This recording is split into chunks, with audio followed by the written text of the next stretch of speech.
Right, mastreets social media manoswera nchiona kuti nyaya dziri kufamba sei. Aiwa VP vazviramba handiti vice president ivo vanova ivo vachiwenga havazviramba zvokuti havasi kunzwa zvakanaka vangaenda uno kunorapwa pachipatara pawakaonekwa vachisvika.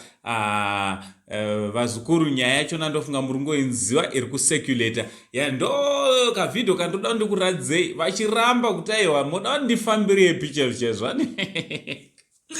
hanzi moda kuti ndiite sei chaizvo ndikangopinda pachipatara muri kukanganwa here kuti ndini minister of health saka ndinokwanisa unoona sei kuti muzvipatara umu makamira sei uyezve handina here mabhururu andinofanirawo ndichishanyira.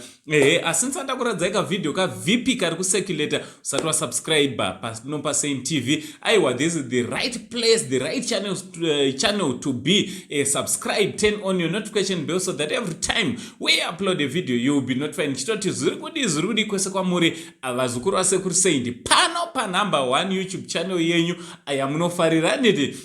So vazukuru kavhidhio kandoda kuti munge muri munozoonera ndo kanotevera imonyorawo comment section kuti munofungei nezve kavhidhio kaVP vari kuti aiwa ndofarirepi nimaZimbabweans.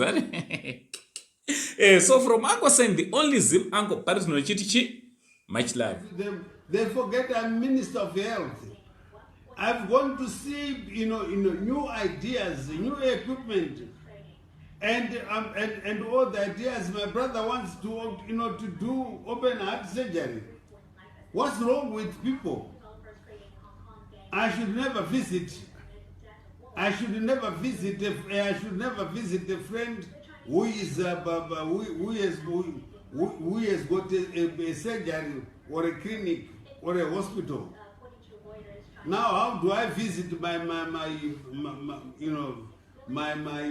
hospitals?